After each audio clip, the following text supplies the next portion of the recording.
Non-British people of Reddit, what do you find odd about Britain? Before starting the video, please subscribe and like it. Enjoy watching. I am sure you will find these stories interesting. Story 1. A British mom says, just having friends around for tea. Tea? A simple gathering, right? Wrong. An elaborate spread appears. Sandwiches with crust removed, homemade cakes, proper china, tablecloth, napkins. Tea means a formal dining experience disguised as a casual visit. British Just Tea is a catering operation. Pop round for coffee in America means instant coffee and quick chat. Round for tea in Britain means a 3-hour social event with multiple courses. Victoria sponge, scones with jam and cream, cucumber sandwiches. Where's the actual tea? British hospitality is a competitive sport where the appearance of effortlessness requires maximum effort. Story 2. A Briton tells me a story. I had to run to Tesco in my pants because the washing machine broke. I listen and think, so what? Don't people go shopping in their pants? He continues. It was absolutely mortifying. Everyone could see me in just my pants. I still don't understand the problem. Maybe he had holes in his pants? A week later, I find out, in the UK, pants means underwear. He told me how he ran to the supermarket in his underwear. All the time I thought he was bragging about his casual style of dress. Then the logic was explained to me. Underpants are so called because they are not pants, they go underpants. But if pants are underpants, then what are underpants? British logic broke my American brain forever. Story 3. My first British funeral and I'm shocked. People go outside and follow the coffin on foot. In the United States, funerals are a private affair in a funeral home, but here the whole street stops living and joins the procession. I look out of the window. My grandfather stops mowing the lawn. My mother and children take off their hats. Even the dogs sit quietly. It's like a scene from Downton Abbey. The Briton explained, "We do like our traditions, don't we?" And I realized that I live in a country where death is still a public event. The strangest thing was when my neighbor invited me to join him. Are you coming then? I didn't even know the deceased, but it turns out that it's to show respect. Even strangers can walk a few blocks to pick up the coffin. American individualism met British community, and I felt like I was in a time machine. Story 4. A British doctor told me, "You're suffering from lurgy." Lurgy sounds like something out of Lord of the Rings. It turns out it means flu or cold. Then the nurse says, "Take 2 of these and Bob's your uncle." Bob again. The British can't explain medical treatment without mysterious relatives. That should sort you right out. Sort me out? I'm not a filing cabinet. British medical terminology sounds like a fantasy novel mixed with office management. Feeling a bit poorly instead of sick, under the weather instead of ill, not quite the ticket instead of unwell. They describe illness as weather conditions, transportation problems, or administrative errors. When a doctor says, "You'll be right as rain," I picture myself as a meteorological phenomenon. Story 5. A British woman says, "He's a right muppet." I think of Kermit. It turns out that muppet means a fool. Why did the puppet show become a way to insult people? You muppet sounds like a compliment to a child, but it means criticism to an adult. Story 6. A British coworker said, "I'm feeling a bit peaky today." Peaky, like mountaintops. It turns out that it means unwell or tired. The British describe illness through landscape metaphors. Under the weather, meteorological. Peaky, geographical. Rough, textural. Grotty, architectural. British illness vocabulary is a creative writing exercise. Americans say sick, direct, simple. Brits paint poetic pictures of physical discomfort. Feeling rough conjures images of sandpaper, not flu symptoms. Bit poorly sounds like Victorian novel dialogue. British illness descriptions are a literary performance where suffering becomes artistic expression. Medical complaints are transformed into descriptive poetry. Story 7. A British landlord shows me a fully furnished flat, and I see furniture from the Jurassic period. A sofa that sags to the floor, a dining table on 3 legs, a bed that squeaks like a haunted house.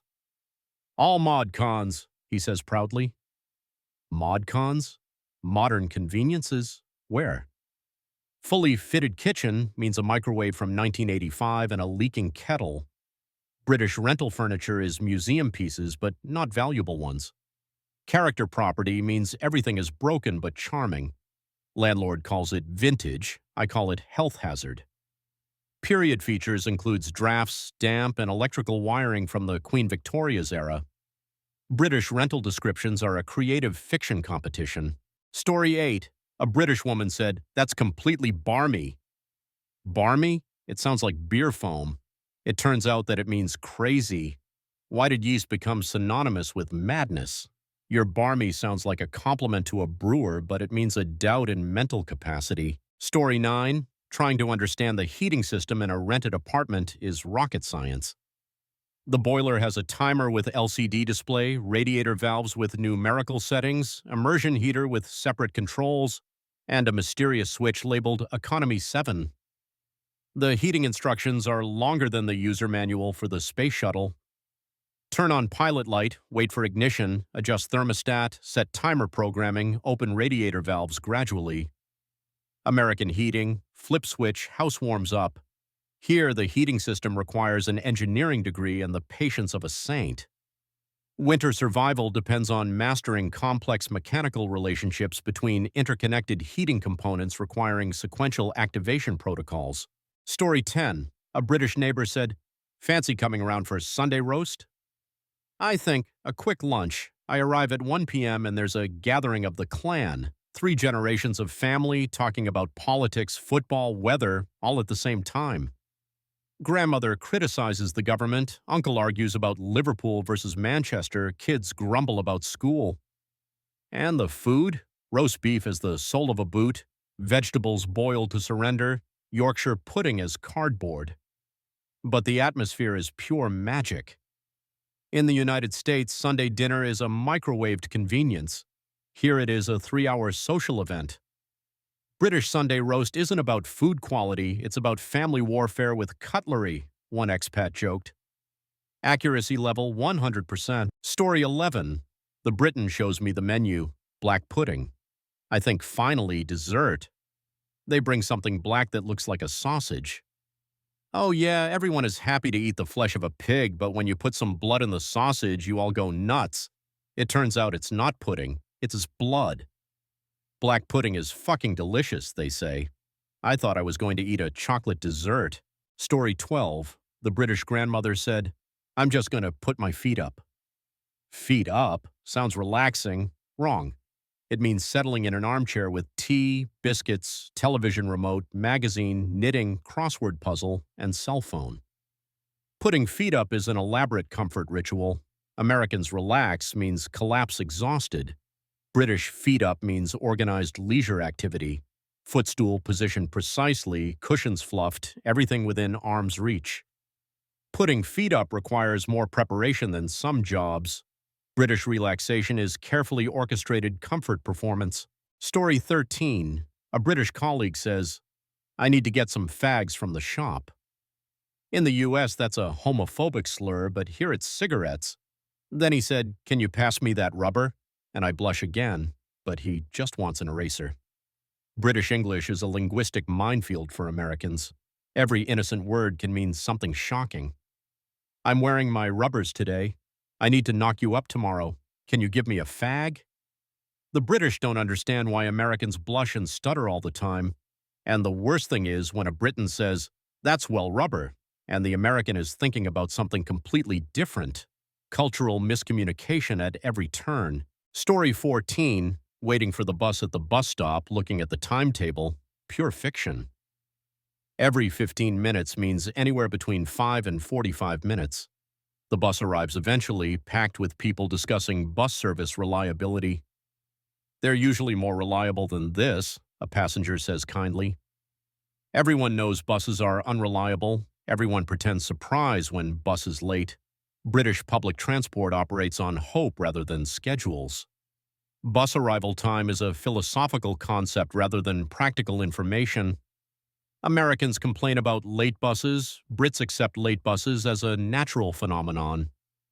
A bus schedule is an aspirational document reflecting theoretical rather than actual transportation reality. Story 15. A British friend said, "I'm skint." It sounds like a medical term. It turns out that it means without money. Skint sounds like a skin disease, but it means an empty wallet. The British describe poverty through dermatology. Story 16. A Briton says ta to me instead of thank you. I thought it was a rude way of saying bye, like ta-ta. I stand there with an indignant expression on my face and he just says thank you. Then I learned about cheers, another way of saying thank you. Ha ha, don't you say cheers ever? I use it way more than thanks. Now I'm building a collection of British ways to say thank you like Pokemon. Story 17. A British plumber says, "I'll sort that boiler right out, no worries." 3 weeks later, still no heat, but he has visited 5 times. Each visit, tea break, discussion about football, examination of boiler, head scratching, need different part, promises to return tomorrow. British plumbers are therapeutic counselors who occasionally fix heating. Sorting it out means creating an ongoing relationship, not solving problems quickly. American service culture, fix fast, charge money, leave. British service culture, become family friend, drink tea, slowly improve situation over months. No worries means many worries, just distributed over a longer time frame. British tradesmen are social workers specializing in mechanical friendship. Story 18. A British friend says, "That bird's well fit." I look at the sky. What bird? He points to a girl. Bird equals girl, fit equals attractive. British slang has turned women into ornithology and attractiveness into fitness level. She's absolutely mint. Is she mint? Total crumpet. Sweet pastries. British dating vocabulary sounds like a nature documentary mixed with a bakery catalog. And when a girl is attractive, she can be well lush, proper gorgeous, or even absolutely banging. The last one sounds terrifying, but it means beautiful. The British romanticize compliments through industrial sounds and garden produce. Story 19. A British estate agent said, "This property has bags of potential." Bags of potential means structural disaster requiring complete renovation. Original features means nothing's been updated since the 1960s. Need some TLC means condemned building status. British estate agents are optimistic fiction writers. Compact means claustrophobic. Cozy means tiny. Characterful means falling apart. Investment opportunity means money pit. Period property means a historical nightmare with modern problems. British property descriptions are an elaborate euphemism dictionary where everything sounds better than reality. Story 20. I went to a British hardware store asking for screws and confusion ensued. What type of screws? 20 different categories. Wood screws, machine screws, self-tapping screws, coach screws, each with different heads, Phillips, flathead, Torx, Hex, Robertson. In America, screws are screws. In Britain, screw selection requires an engineering degree. What length, what gauge, what material, what finish? I just wanted to hang a picture. British hardware stores are engineering libraries disguised as shops. The staff knows material specifications better than manufacturers. Simple home repair becomes technical consultation. British DIY culture demands precision where American DIY accepts good enough. Hardware shopping in Britain is a graduate-level education in fastener technology. Story 21. I order chips in a fish and chip shop. The portion size is astronomical. Mountains of thick-cut potatoes drowning in vinegar and salt. Salt and vinegar? It's an automatic question requiring an immediate decision. Vinegar on potatoes? Chemical warfare against the taste buds. Chip shop portions designed to feed entire families. Single serving could sustain an Arctic expedition. Mushy peas? Green paste offered as a vegetable accompaniment. British chip shop cuisine prioritizes quantity over nutritional balance. Fish and chips becomes a carbohydrate overdose experience where meal completion requires athletic endurance. Traditional comfort food testing digestive system limits due to sheer volume overwhelm. Story 22. A British friend is talking about Randy, name, and the whole company is laughing. I don't understand what's so funny. It turns out that Randy means horny. I'd always figured it was like naming your kid Charity or Faith. You know, naming them after a quality you hope they'll have. Now I understand why everyone reacted so strangely when I mentioned my friend Randy from Texas. Story 23. The Briton tells me, I'll call you a fag. I'm shocked. It's an insult. It turns out he just wants to offer me a cigarette. And then I learn about the word rubber. They mean eraser, and we mean, well, something else entirely. Every conversation is a minefield of cultural misunderstandings. We need a dictionary of British-American false friends. Story 24. The British pub regular explained the pub games tradition, and I discovered the indoor sports ecosystem. Darts, pool, skittles, cribbage, dominoes, serious competitions with league tables, trophies, annual tournaments. Pub games are professional athletics disguised as casual entertainment. Fancy a quick game? Means entering a competitive arena where reputation matters. British pub culture includes sport and beer consumption. Americans play bar games for fun. Brits play pub games for glory. Dartboard accuracy determines social standing. Pool table skills affect community respect. British pubs are sporting venues where alcohol enhances rather than impairs performance, allegedly. Story 25.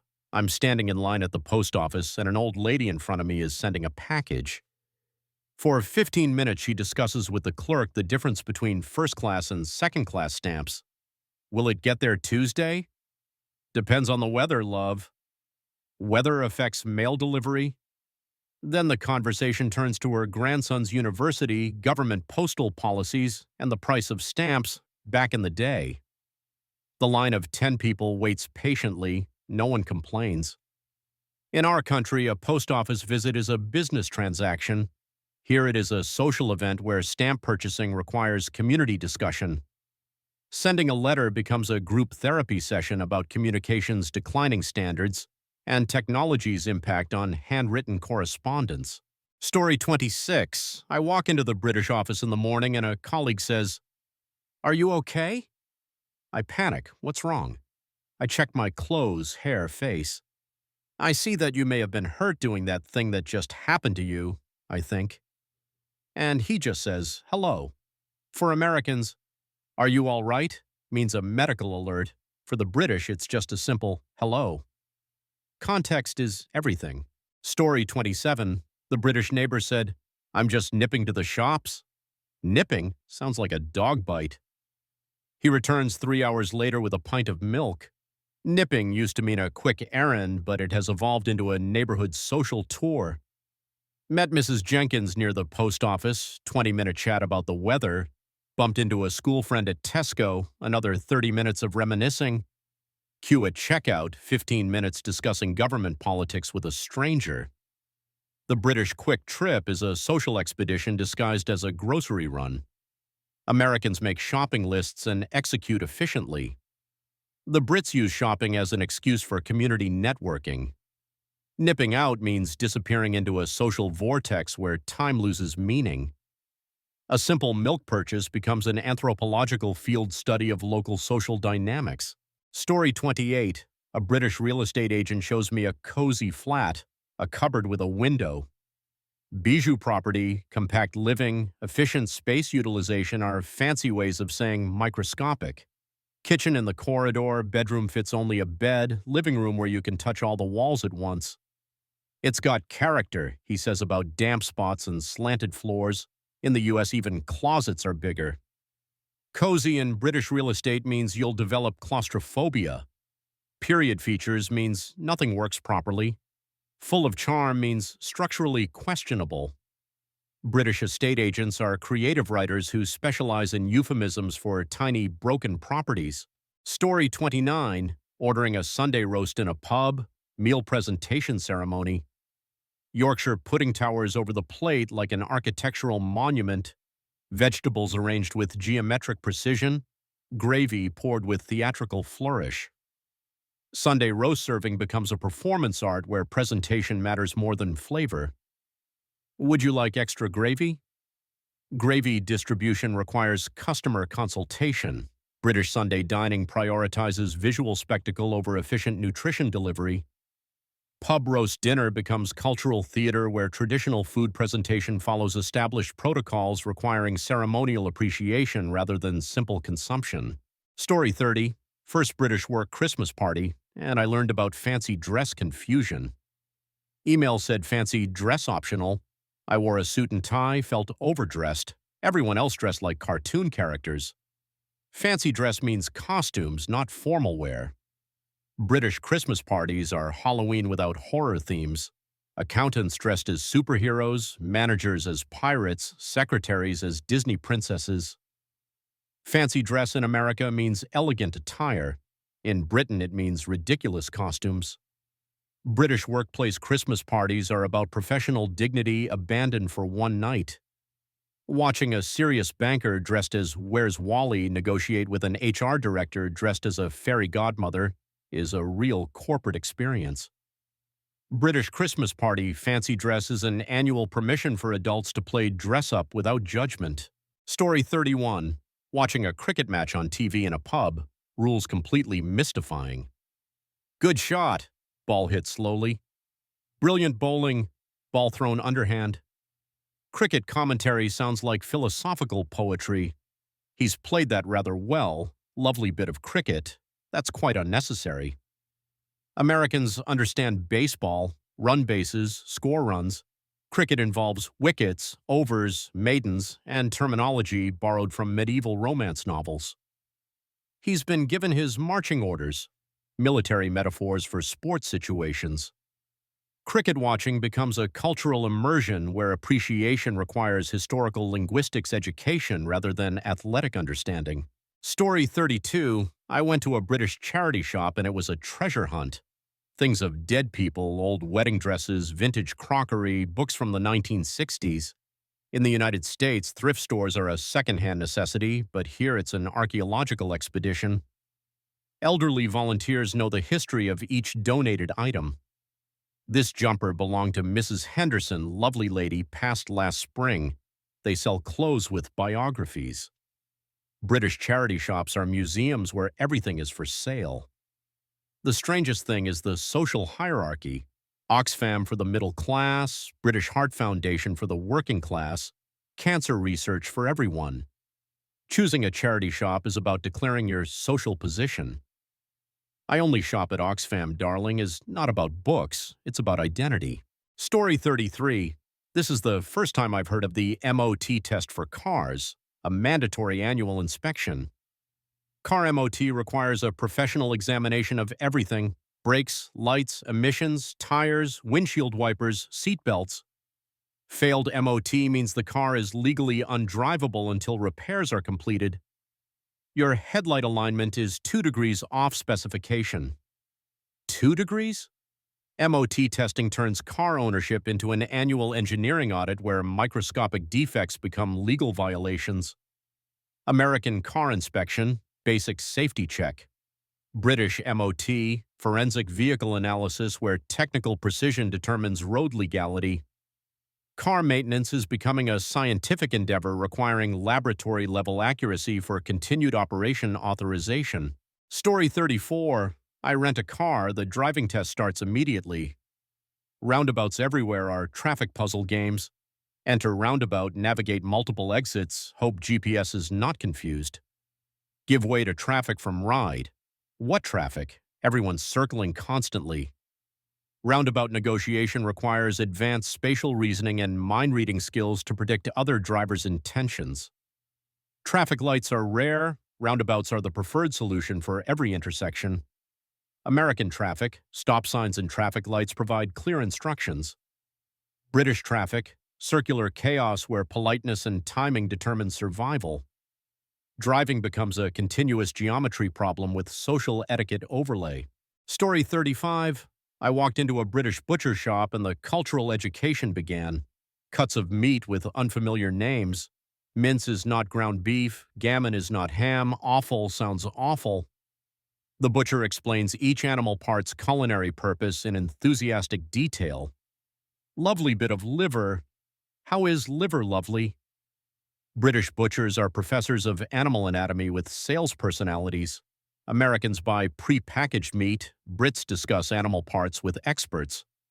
What's good today leads to a 20-minute lecture on grass-fed beef quality, proper aging techniques, cooking recommendations. British butcher shops are university courses in meat appreciation. Buying dinner becomes an education in agricultural science and culinary philosophy. Story 36. I play in a local tennis club. Dress code shock. Proper whites only, no logos, no colored trim. Wimbledon wannabes everywhere. Tennis clothing is inspected more strictly than airport security. Those shorts have blue stitching, not acceptable. Blue stitching? Recreational sports with dress codes stricter than business meetings. Club membership includes a clothing regulations handbook. Playing tennis becomes a fashion compliance test where athletic performance is secondary to appearance conformity. Standards must be maintained. Recreational sport is treated as a formal ceremony. Tennis becomes an exclusive activity where participation depends on wardrobe investment rather than athletic ability. Story 37. A British colleague invited me to his parents' Sunday roast. What time? I asked. About 2-ish, he says. I arrive at exactly 2 p.m. and ring the doorbell. Silence. I ring the bell again. They finally open the door, but they are in their pajamas.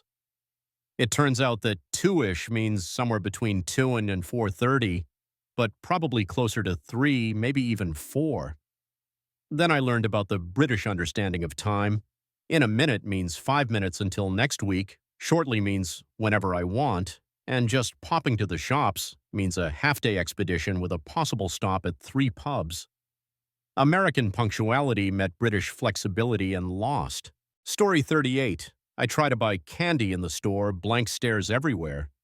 Sweets section finally located, names incomprehensible. Smarties, not American Smarties. Jelly Babies, disturbing name. Wine gums, no wine involved. And Mars bars, renamed Snickers everywhere else.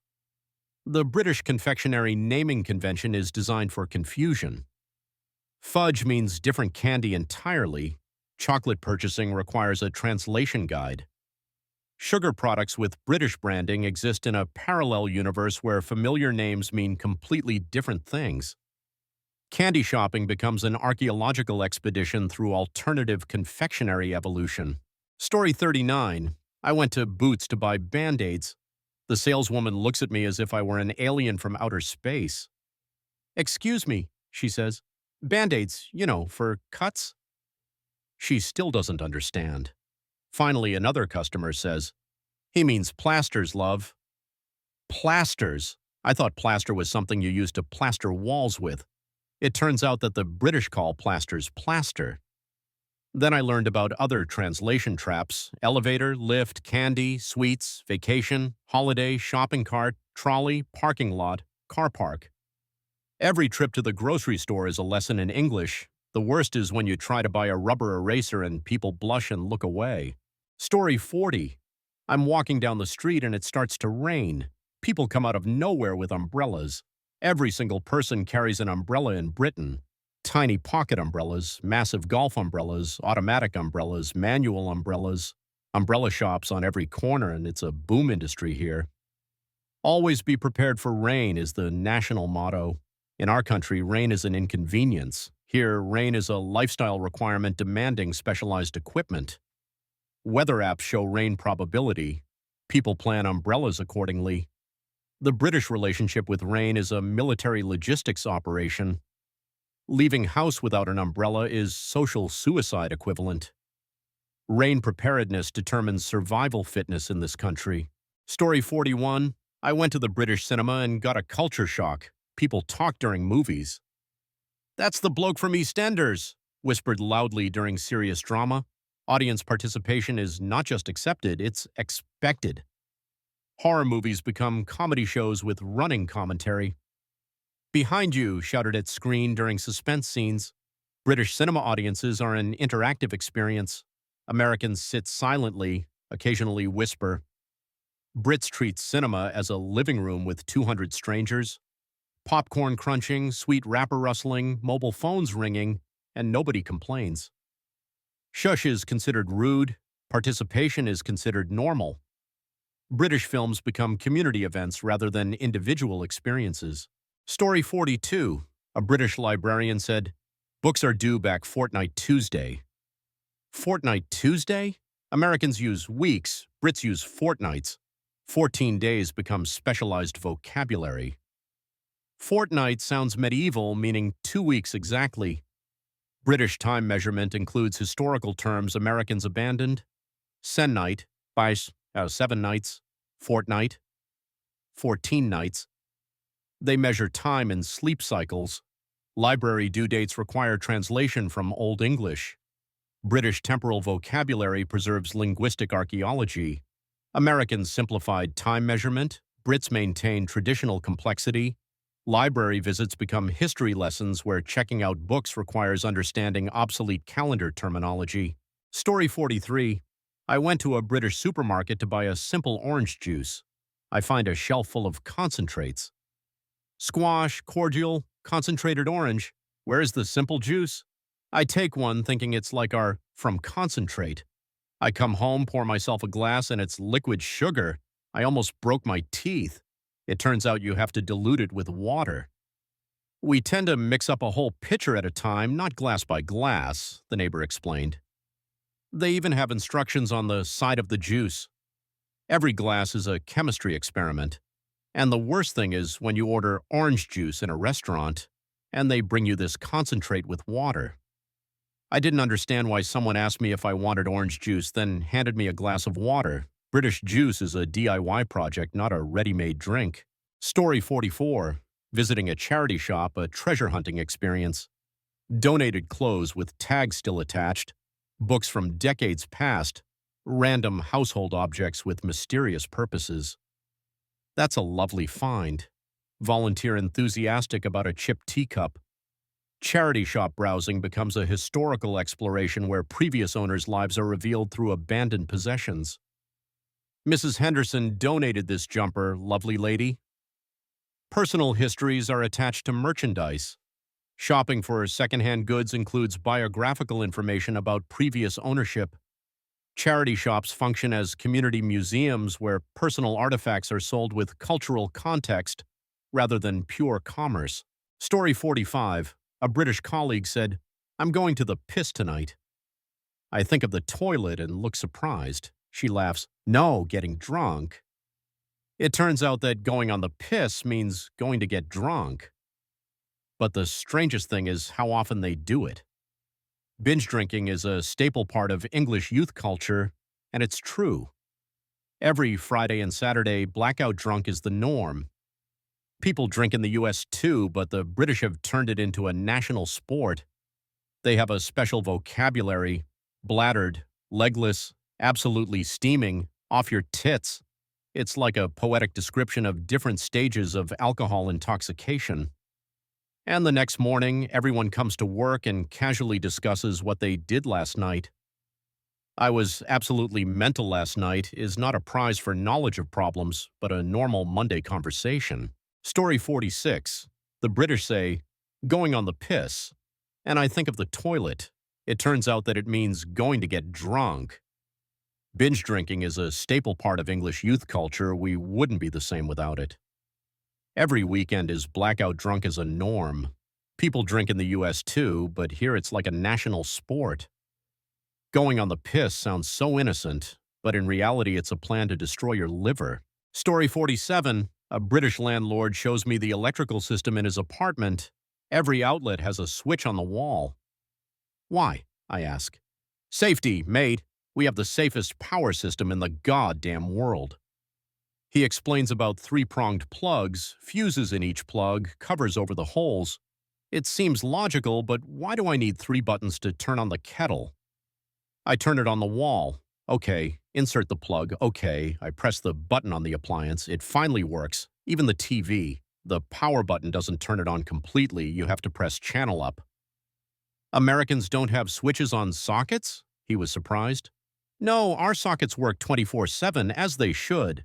British security has turned every electrical appliance into a three-step authentication process. Story 48. I'm sitting in a coffee shop ordering a black coffee. The barista asks, Americano or filter? Filter coffee? It's just coffee here. Long or short? Long coffee? Short coffee? I thought the size was determined by the cup size, not the brewing method.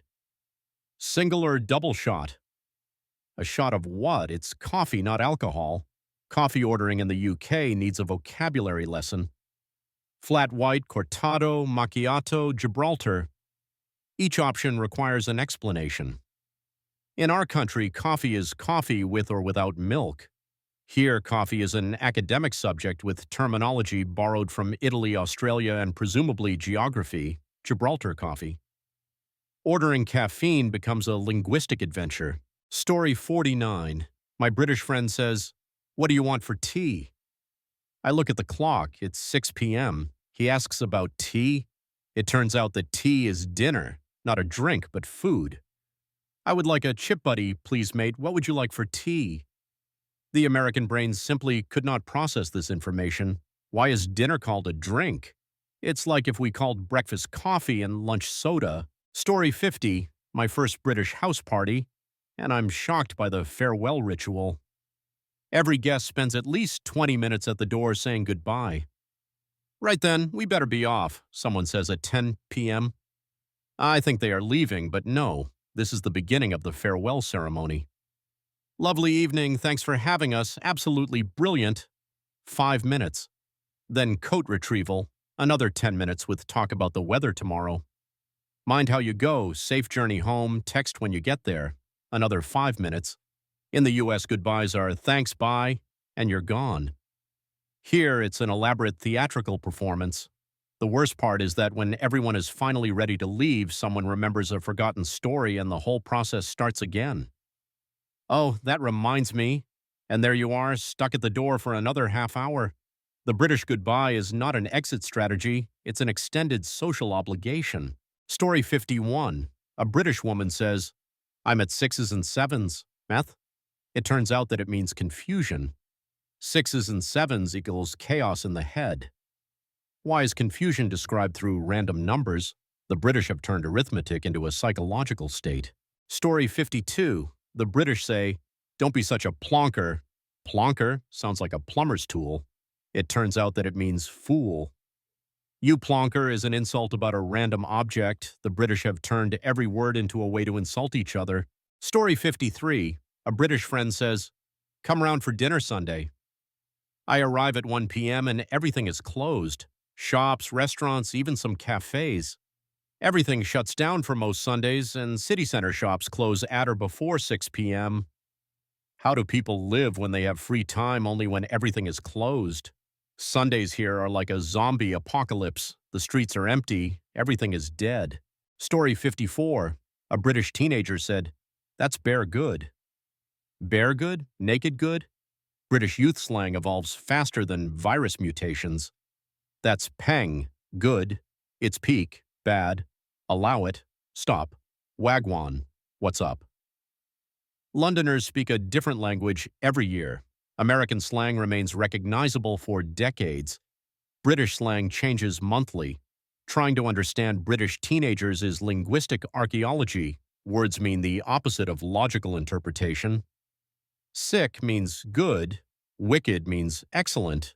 Mental means fun. British teenagers are code breakers required for basic communication. Story 55. A British friend says, fancy a quick pint? Quick pint? In our country, quick beer means 20 minutes maximum. I agreed, thinking I could have a quick drink and go home.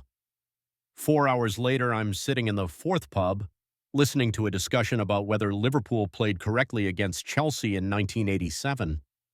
A quick pint turned into a pub crawl across half the city. The British understanding of quick is like their understanding of two-ish, a very approximate concept. Just popping to the loo can mean a 15-minute conversation with a stranger at the sink about the weather. A quick chat is a 2-hour philosophical discussion about why separate taps still exist in the 21st century. Story 56. The British workman says, I'll be around Tuesday-ish. Should be sorted by end of week means could take a month. Just a quick job means major renovation. British tradesmen operate in different time dimensions. 2 ticks means 2 hours. Won't take long means cancel your plans. Nearly done means halfway through. British time estimates are optimistic fiction designed to preserve everyone's mental health. Reality is always longer, harder, more expensive than promised. Retry Claude can make mistakes. Please double-check responses. Story 57, I walk into an electronics store and ask about a flashlight. The seller looks puzzled. You mean a torch, mate? Torch? I was thinking of medieval fire sticks. It turns out that the flashlight is called a torch. Then I look for batteries. They are called batteries, but in sizes with strange names, AA, AAA, C, DROK, but there is also PP3 and other mysterious codes. Need adapters for American plugs? He asks. Adapters for charging the phone turn into an engineering project with voltage converters and plug configurations.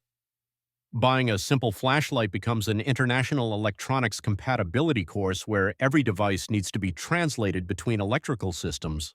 Story 58, playing darts in a pub. The scoring system defies mathematics. Start at 501, subtract points, finish exactly on 0 with a double. Double top for game. Mathematical precision required for recreational activity. Dart scoring needs a calculator and strategic planning.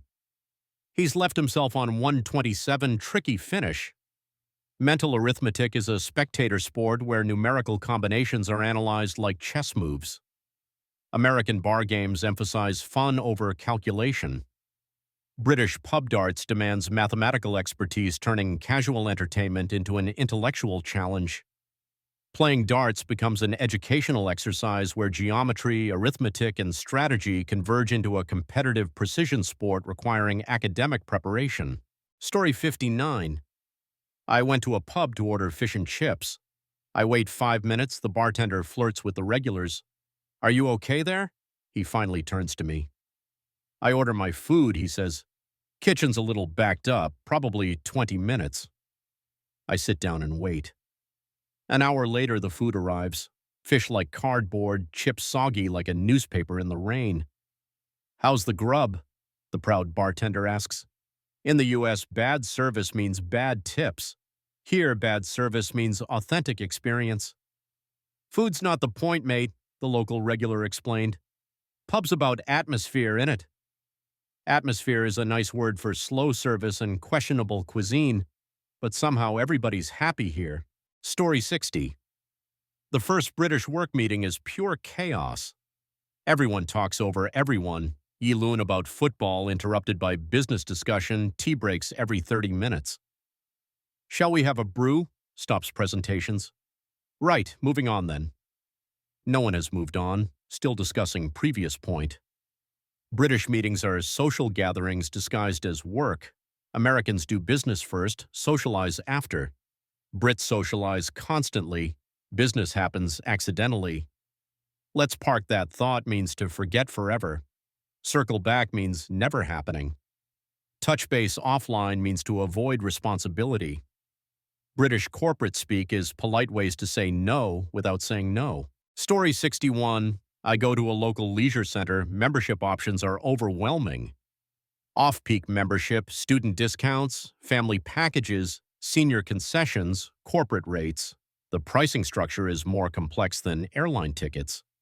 Swimming pool access requires understanding peak off-peak time zones like electricity tariffs. You can't use gym facilities during peak hours with off-peak membership. Recreational exercise becomes a scheduling logistics problem where workout timing determines access privileges. Leisure center membership negotiations require contract law understanding for recreational activity participation. Exercise access depends on demographic category classification and temporal availability windows. Story 62. I went to a British restaurant and looked at the menu.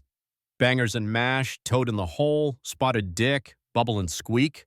I thought it was a children's menu or a joke. Bangers? These are firecrackers. Frogs in a hole? Bubble and squeak sounds like a bath toy. And when I saw Spotted Dick, I almost called the police for obscenity. It turns out that these are normal food names. Bangers are sausages, toad in the hole is sausages in dough, and Spotted Dick is a pudding with raisins. The British named their cuisine as a soundtrack to children's nightmares. When I ordered a Spotted Dick, the waitress didn't even smile. For her, it was as normal as ordering a hamburger at McDonald's. Story 63. I went to a British pub and ordered a beer. The bartender said, "That'll be £4.50, love." Love? I almost choked on my drink. This man had just called me love. In the United States, if a stranger said that to me, I would have thought he was either crazy or trying to pick me up. But here it turns out that they call everyone love, duck, pet, or even my lover in the South. When a 70-year-old woman in a supermarket called me sweetheart, I almost called security. The British have turned intimate vocabulary into everyday politeness. It's like living in a world where everyone is constantly flirting but really just buying bread. Story 64. I went to a British department store and got lost. Different floors called levels, lifts called lifts, not elevators, queues everywhere for everything. Which floor is for menswear? Second floor, but we call it first floor. Ground floor doesn't count as a floor. British numbering system is designed to confuse Americans. Take the lift to the first floor means second floor in American terms. Shopping becomes a mathematical puzzle. Third floor means fourth floor, really. British department stores are vertical mazes with counterintuitive navigation systems. Americans count floors sequentially, Brits start counting after ground level. A simple shopping trip becomes a geometry lesson. Story 65. I visit a GP surgery. The reception desk is like a fortress. Next available appointment? 3 weeks Thursday. 3 weeks for a doctor visit? Unless it's an urgent emergency.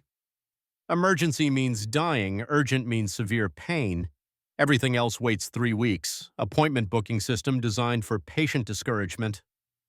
Ring back Monday morning at 8 a.m. sharp for same-day emergency slots. Phone queue with hold music starts at 7:55 a.m. Appointment slots gone by 8:02 a.m.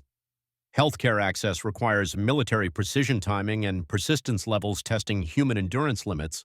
Doctor visits are becoming a competitive sport where speed dialing determines medical care availability. Story 66. A British hairdresser says, "Just a trim then?" Simple request becomes complex negotiation. How much off the back, layered or blunt? Fringe length, graduation, thinning, texturizing? British haircuts require architectural planning. Americans say shorter, Brits provide engineering specifications. A hair appointment becomes a technical consultation with geometric precision. Trim means different things. Maintenance cut, style refresh, dramatic change. British hairdressing is a precise craft where millimeter measurements matter. Little bit off requires detailed discussion. Hair length decisions involve complex geometry and seasonal considerations. British hair salons are design studios where appearance modification requires mathematical precision. Story 67. A Briton says, "That's mental." I'm preparing for a serious conversation about the psyche and he just says, "Weird or crazy cool." For them, mental is a universal amplifier. From compliments to criticism, everything is mental. The British have made psychiatry an everyday language. Story 68. A British woman at the university said, "I need a new rubber for my pencil." I blush and she doesn't understand why. Then I see her going to buy an eraser. Here, rubber has a completely different meaning. Now I understand why the British look so strangely when Americans laugh at their innocent phrases. Story 69, the British boss said, "Could you possibly maybe consider potentially looking into this?" Possibly, maybe, potentially. This is one request with 1,000 qualifiers. British workplace communication is politeness taken to absurd levels. "I don't suppose you'd be able to" means a direct order. "When you get a moment" means urgent priority. "If it's not too much trouble" means mandatory task. British managers never give direct instructions. Everything is wrapped in an apology. "Sorry to bother you, but" nobody's actually sorry. American directness meets British indirectness, and confusion ensues. We say do this, they say, perhaps you might consider the possibility of potentially doing this if convenient. Story 70. A British grandmother says to me, would you like some tea, duck? Duck? I look around. Where is the duck? It turns out that duck is a northern term of endearment. In the north, you can be called pet, hen, or duck, and that's okay. But in the south, they say my lover. And it almost stopped my heart when a 60-year-old cashier at Sainsbury's addressed me that way. Being called my lover for the first time down south was a bit startling. Another American supported me. British terms of endearment are like a zoo. People become animals and strangers become relatives. Love, dear, sweetheart from strangers. In the US, it's either flirting or sarcasm. Here, it's just politeness. The British live in a world of perpetual affection between strangers. Story 71. It was my first British wedding, and I was preparing for an elegant affair. Instead, it was a binge-drinking tournament with the wedding ceremony as a warm-up. At 2 p.m., people are already absolutely steaming. At 4 p.m., completely bladdered. And at 6 p.m., off their tits. The bride's grandmother takes shots with 20-year-olds. In the U.S., weddings are about controlled elegance. Here, it's about organized chaos. The best part is that the next day, all the casuals are discussing who did what. Did you see Uncle Bob snogging the bridesmaid? And it's not scandal, it's entertainment. British weddings are not a celebration, but an endurance test for the liver. Going on the piss is a national wedding tradition. When the groom fell into the wedding cake at 8 p.m., everyone applauded instead of calling for paramedics. Story 72. I visit the local market. Vendors shout prices with incomprehensible accents. £5 for 6. Why £5 for 6? Market vendors speak a secret language where pronunciation is completely unrelated to spelling. Lovely bit of fruit, darling. Everything's lovely, brilliant, gorgeous, smashing. Superlatives thrown around like confetti. Market shopping requires translation services. British market vendors are performance artists specializing in enthusiastic salesmanship with unintelligent delivery. Buying vegetables becomes entertainment where comprehension is optional, enthusiasm mandatory. Market culture prioritizes colorful personalities over clear communication. Story 73. A British grandmother says, put the kettle on, love. It seems simple, right? Wrong. This is the beginning of an elaborate tea ceremony. How many cups? Milk first or tea first? Sugar, biscuits, proper china, or everyday mugs?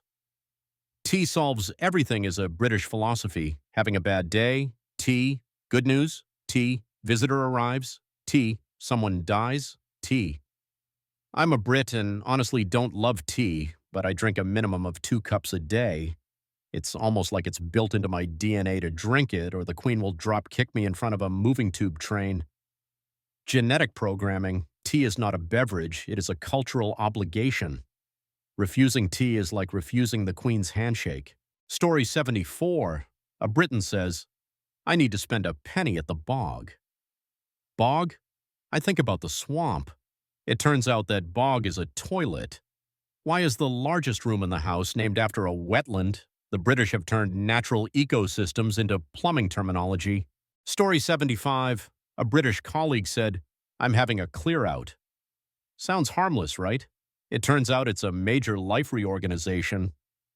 Throwing away possessions accumulated over decades, donating clothes, selling furniture. Clear-out is the British version of Marie Kondo, but more extreme. Does this spark joy? Becomes, have I used this since Blair was PM? Everything must go. Car boot sales, charity shops, and says. Skips, filled with life memories. British clear-outs are emotional purging disguised as tidying. Fresh start means a complete lifestyle reset. Watching British clear-outs is a psychological drama where possessions tell life stories. Story 76. I look at the weather forecast. Predictions change hourly. Sunny spells and scattered showers means anything could happen. Weather apps show rain, sunshine, clouds, and snow possibilities simultaneously for the same afternoon. 4 seasons in one day is a meteorological reality requiring wardrobe strategy planning. Leaving home requires clothing for multiple climatic scenarios. Weather preparation is a daily survival skill where adaptability determines comfort levels. British weather forecasting provides general suggestions rather than specific predictions. Meteorology operates on probability theory where accuracy is optional, preparedness is mandatory for navigating climatic uncertainty. Story 77. I order takeaway curry, delivery guy arrives 2 hours late. Sorry, mate, got stuck chatting with Mrs. Thompson down the road. Delivery delayed by spontaneous neighborhood conversation? The food is cold, but the driver had a lovely catch-up with a random resident about gardening tips. British delivery culture includes mandatory social interactions. Americans expect efficient service. Brits expect personable service. He's such a nice lad, always stops for a chat, neighbor explains approvingly. Delivery efficiency is sacrificed for community relationship building. Food quality is secondary to social connection quality. Ordering food becomes supporting local networking infrastructure where delivery drivers function as neighborhood communication links. Story 78, trying to understand the council tax system, a bureaucratic nightmare. Property valuation since 1991 determines annual payments irrelevant to current property values or income levels. Council tax bands A through H are based on theoretical house prices from 30 years ago. Your property falls into Band D, 1,847 annually. Band D means nothing comprehensible. Local government taxation system frozen in historical property valuations is completely disconnected from economic reality. Council tax becomes an archaic payment system where current residents pay based on property assessments from previous generations. Municipal funding operates through time-traveling tax methodology. Story 79. First day in the UK office and I thought I was going crazy. A colleague says to me, "Are you okay?" I panic, check my clothes, my hair, think maybe I look sick. "Yeah, fine," I answer nervously. A minute later, another colleague. "All right," without a question mark. I do it again. "Yeah, fine?" They look at me like I'm a strange person. It turned out that the first is the American, "How are you?" and the second is simply, "No." But the worst starts when you finally get used to the system. A week later, I meet a new American client. He says, "Are you all right?" And I answer, "Hey." And now he thinks I'm mentally unstable. The British language is a linguistic trap for Americans. Story 80. I order an Indian takeaway, spice level discussion intensive. Mild, medium, hot, veg, extra hot. What's medium like? Well, depends on your tolerance, doesn't it? The joint tolerance assessment becomes a philosophical inquiry. I'll have medium. You sure? Might be a bit much for American palate. Ordering curry becomes cultural sensitivity analysis. British Indian food adapted for local tastes, spice levels recalibrated. Madras is quite spicy is the same dish called mild in India. Takeaway ordering requires cross-cultural spice translation service. Food becomes a diplomatic negotiation between authentic flavors and adapted preferences. Story 81. I attend a village fete, a community event time warp, cake competitions, tombola prizes, Morris dancing performances, and guess the weight of the cake fundraising activities. Village Fed entertainment predates television invention but continues with religious dedication. Splendid Victoria Sponge, Mrs. Jenkins. Cake judging becomes serious competitive analysis. Community gathering prioritizes traditional activities requiring minimal technology but maximum social participation. The village social calendar revolves around events designed for pre-digital entertainment, where community cohesion is maintained through shared participation in deliberately anachronistic recreational activities, preserving cultural continuity. Retry Claude can make mistakes. Please double-check responses. Story 82. I'm going to the bank to open an account. The paperwork is overwhelming. Proof of address is required from utility bills no older than 3 months. Bank statements from the previous bank, employment letter, passport, and reference from someone who has known you professionally for 2 years. Reference letter. It's a bank account, not a security clearance. Opening an account requires character witnesses as court proceedings. What's your relationship with referee? Referee? Is it banking or football?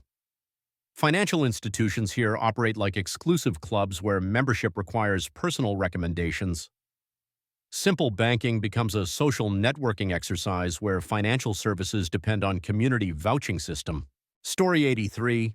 I came to the British bath, turned on the light, nothing. I turn on the wall switch for the outlet, nothing. I press the button on the appliance itself, finally, 3 buttons to turn on the hairdryer. Even the TV, first power, then channel up because just power is not enough. The salesman explained to me about the safest power system in the goddamn world with their 3-pronged plugs and fuses. But why do I need a university course in electricity to turn on the kettle? Story 84. A British housewife shows me around her kitchen and I see a nightmare. The washing machine is next to the stove. Where is your laundry room? I ask. She looks surprised. This is it, love.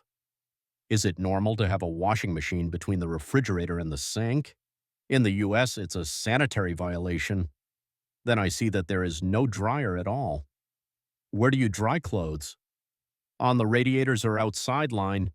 They dry things on radiators. A week later, I understand the logic. The apartments are tiny. Every meter is worth its weight in gold.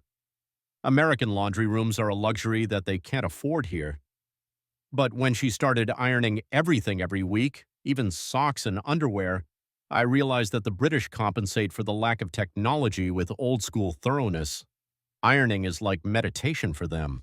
Story 85. A British colleague said, I'm popping to Boots for some bits and bobs. Bits and bobs? Sounds like computer parts. It turns out it means bits and bobs. Then she says, getting a few odds and sods while I'm there. Odds and sods? The British describe shopping as mathematical equations with unknowns. Just getting some this and that is another version of the same thing. Why not just say going shopping? The British language has 1,000 ways to say buying different things without saying what exactly. It's like a linguistic camouflage. All the words mean shopping, but no one knows what exactly is being bought. Story 86. A British friend said, it's all gone tits up.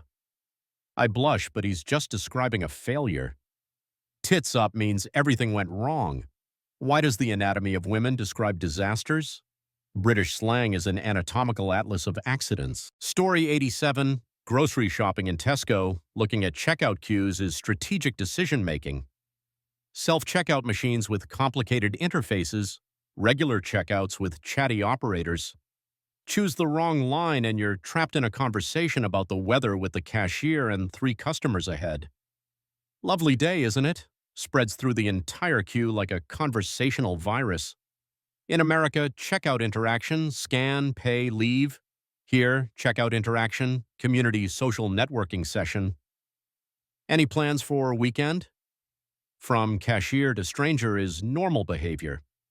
Grocery shopping becomes a neighborhood information exchange where personal details are shared freely with complete unknowns.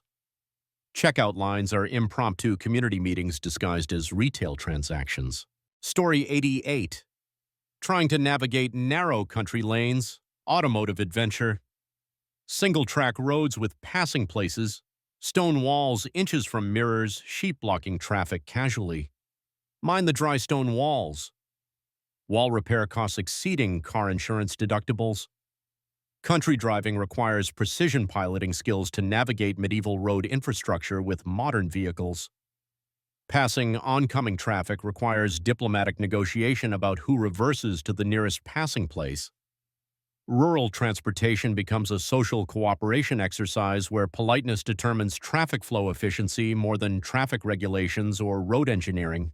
Story 89. Playing pub quiz night, questions blow my mind. Which actor played Ken Barlow's brother in Coronation Street during 1987? Who knows this? British pub quiz knowledge covers soap opera minutiae from decades past. What is the capital of Mongolia? Followed by, which character died in episode 47 of EastEnders Series 12?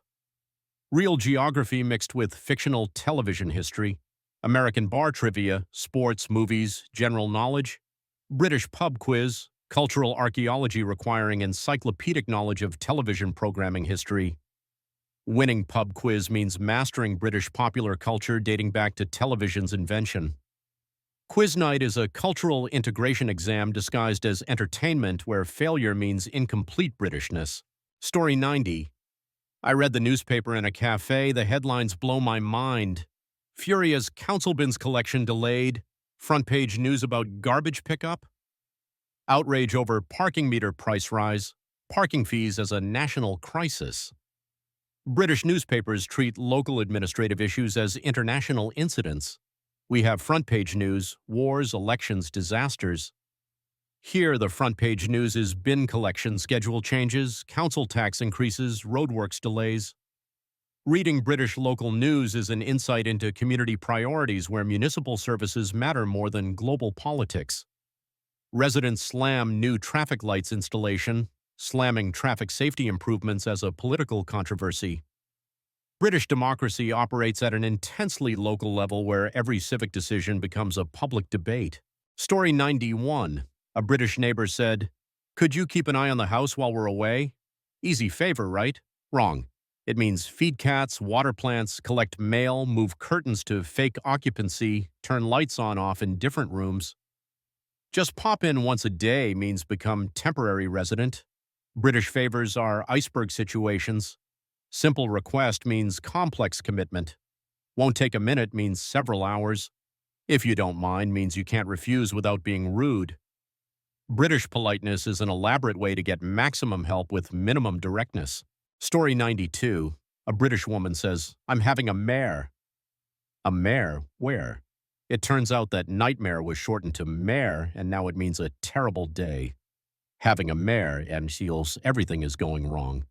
The British shorten nightmares to pets. Story 93. I walk into a barbershop in Manchester and say, "Just a haircut, please." The guy behind the counter looks at me like I'm crazy. "What sort then, mate?" "Sort? I thought a haircut was a haircut." It turns out that you have to choose from a menu: skin fade, buzz cut, crew cut, undercut, pompadour, quiff, and 20 other options I've never heard of.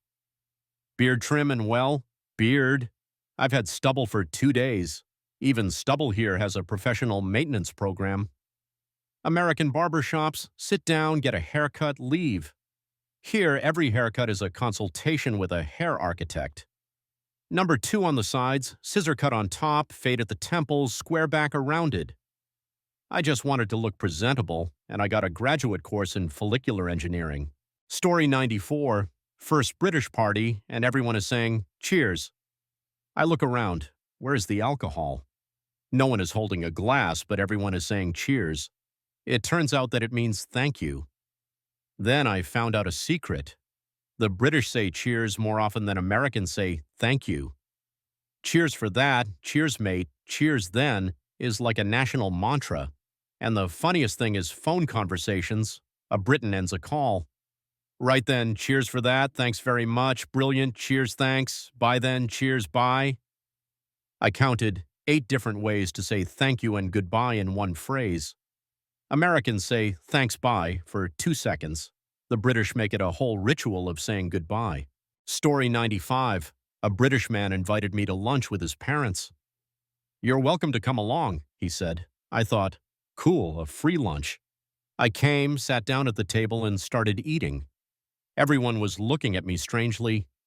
Later I realized it was a polite invitation that Norwegians would never understand. In our country, welcome to come along means really come along. Here it means please don't come, but I have to be polite. Story 96. I went to a British pub quiz night, intellectual warfare. Teams with ridiculous names. Quiz on my face, let's get quizzical, the Quizlamic state. Questions about 1970s TV shows, obscure geography, cricket statistics. What year did Coronation Street start? Who knows this? British pub quiz knowledge is an encyclopedia of useless information. University graduates struggle with questions about soap opera characters from before they were born. Phone a friend means ask 70-year-old local. British pub quizzes test your cultural integration, not intelligence. Fail pub quiz equals fail to be properly British. Story 97. A British colleague says, "I'm absolutely shattered. I think of broken glass." It turns out that he is just very tired. Shattered sounds like a car accident, and it means the need for rest. The British describe fatigue due to industrial disasters. Story 98. My first British party. Someone says cheers, mate, instead of thanks. I think, where's the alcohol? I look around. No one is drinking. It turns out that cheers means thank you. Then I found out that you can arm yourself with a few cheers, mate, and big idiots are eating out of your palm. Now I use it as a secret weapon. It works better than any combo in video games. The British melt from these magic words. Story 99. The British have 37 types of light bulbs. I brought an old light bulb to the store as a sample and still bought the wrong one. So many shapes, so many sockets. Then you need 3 buttons to turn something on. A socket on the wall, a button on the appliance, and another button to make it work. Even the TV, the power button doesn't turn it on. You have to press the channel up. Story 100, the first British wedding shower, hen do, and I thought American bachelorette parties were wild. British hen do's are military operations, matching t-shirts with embarrassing slogans, inflatable penises as accessories, pub crawl through the entire city center, bride wearing tiara and bride-to-be sash, drinking through a penis-shaped straw. Getting absolutely bladdered is not just a goal, it's a requirement. L plates attached to the bride as learner driver signs.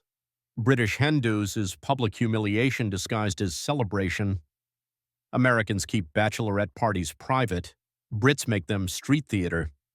The whole city witnesses the bride's final night of freedom and judges accordingly. Story 101. A British colleague says, "Those are pants." I'm thinking about pants and he's criticizing. It turns out that pants means bad or stupid. Why has underwear become synonymous with failure? For the British, wardrobe describes the quality of everything in the world. Story 102. A Briton says, "I'm cream crackered." It turns out that this is rhyming slang. Cream cracker yisred, us knackered, a tired. They turned snacks into a description of fatigue. British slang is culinary fatigue. Story 103. I came to London, and I hear it every 5 minutes. Mind the gap. At first I thought it was some kind of toothpaste commercial, but no, they are warning people about the gap between the train and the platform.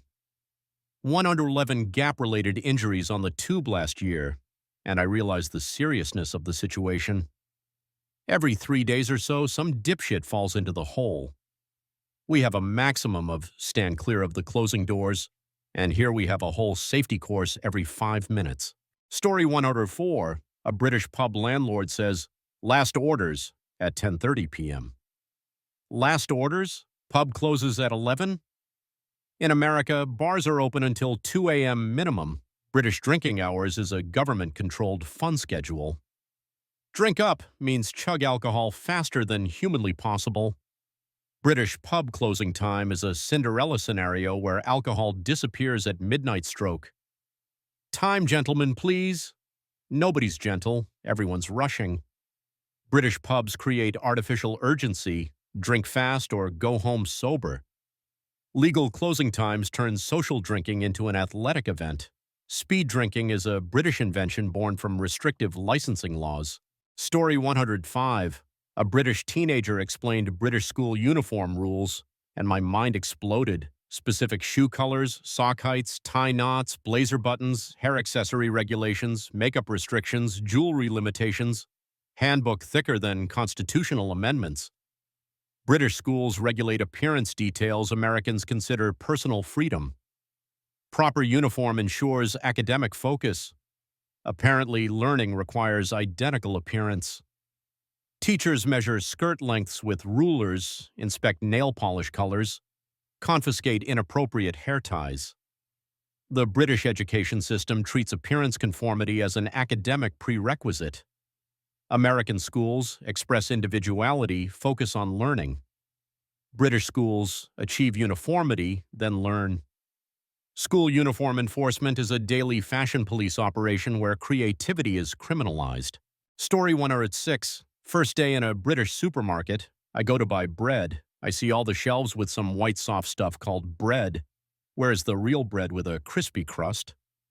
Your bread isn't at all what I'm used to, although in London you can easily get real bread. British bread resembles a dishwashing sponge, soft and tasteless.